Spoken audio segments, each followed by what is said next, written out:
आज से 4500 साल पहले इजिप्ट में एक ऐसा अजूबा बनाया गया जो आज तक लोगों को चौंका कर रख देता है, द ग्रेट पिरामिड ऑफ गिजा।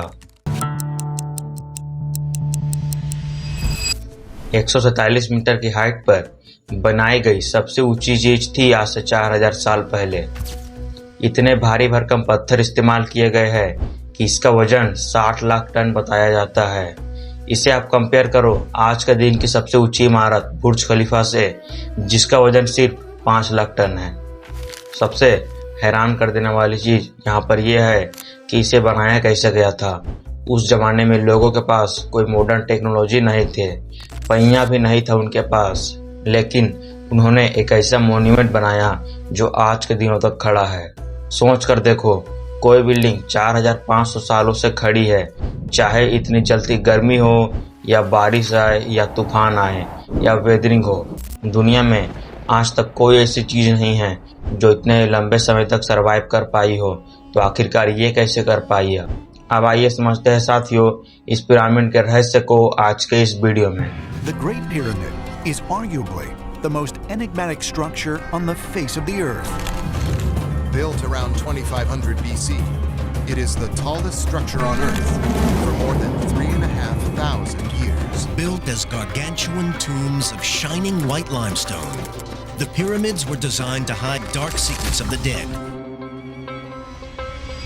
नमस्कार साथियों, अनुमान लगाया जाता है कि द ग्रेट पिरामिड ऑफ गिजा को बनवाया गया था साल 2560 बीसी में फैरो खुफू के द्वारा, जो कि सेकेंड राजा थे 4th dynasty of the old kingdom of Egypt के। एग्जैक्टली उन्होंने कितने सालों तक राज किया इसे हम नहीं जानते हैं, पर अनुमान लगाया जाता है कि वो 20 से 60 सालों के बीच तक राज किए थे। यह पिरामिड लोकेटेड है नाइल नदी के वेस्ट बैंक पर, और आपको यह जानना जरूरी है कि यह केवल अकेला पिरामिड नहीं है, इसके साथ 2 और पिरामिड है। इन तीनों में सबसे ऊंचा और बड़ा जो पिरामिड है उसे हम द ग्रेट पिरामिड ऑफ गिजा या फिर the great pyramid of Khufu भी कहते हैं, और जो सेकेंड लार्जेस्ट पिरामिड है उसे हम कहते हैं द पिरामिड ऑफ खाफरे, जिसे खुफू के बेटे खाफरे ने बनवाया था।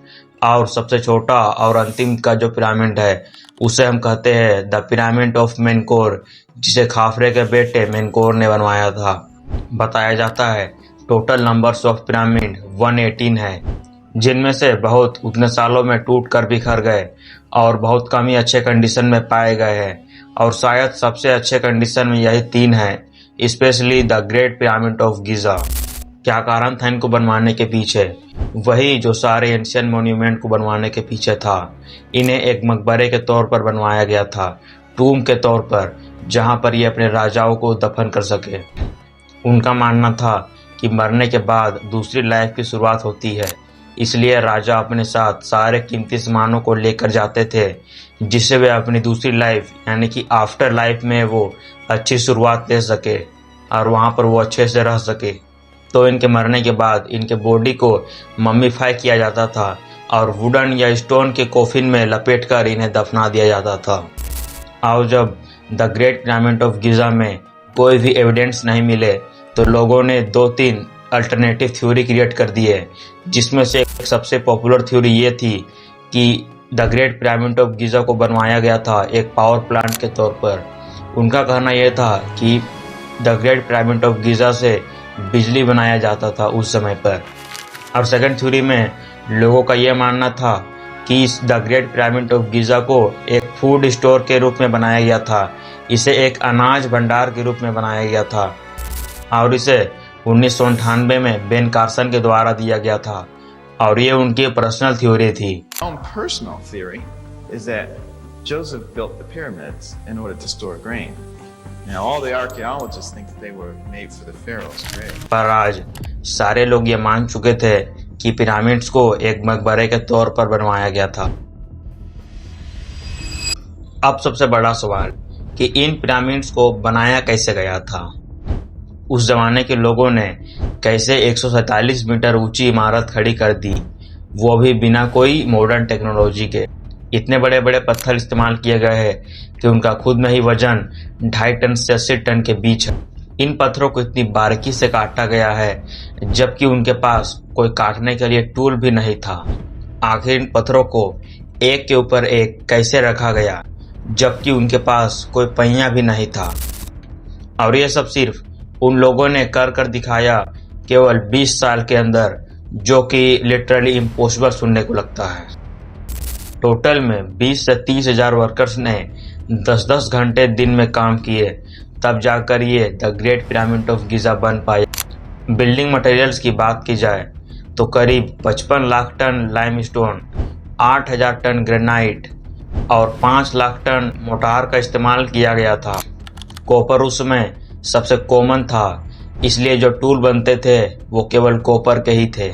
अब उन पत्थरों को काट लिया गया है तो अब उन्हें द ग्रेट पिरामिड ऑफ गिजा जहां पर बन रहा था वहां पर तो ले जाना था ना, तो इसके लिए उन लोगों ने यूज किया नाइल नदी का, जैसा आप इस आर्ट वर्क में देख सकते हो।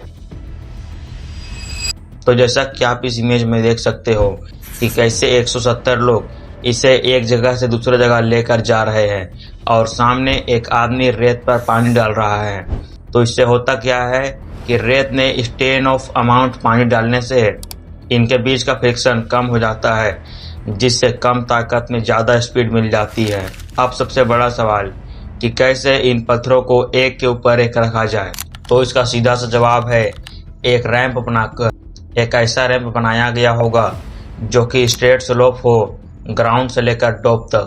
स्लोप पर पत्थरों को धक्का मारने के लिए एक ऐसा सिस्टम यूज किया गया होगा जिसमें लकड़ियों के टुकड़ों को इस तरीके से गाड़ दिया जाए, जैसा कि आप इस आर्ट वर्क में देख सकते हो। इस थ्योरी के अकॉर्डिंग हर स्टेप के बाद स्लोप की लंबाई को ज्यादा किया गया होगा जिससे कि वो टिल्ट ना हो। और हमारी दूसरी थ्योरी ये कहती है कि इन रैंप को पिरामिड के अंदर ही बनाया गया था, जैसा आप इस आर्ट वर्क में देख सकते हो।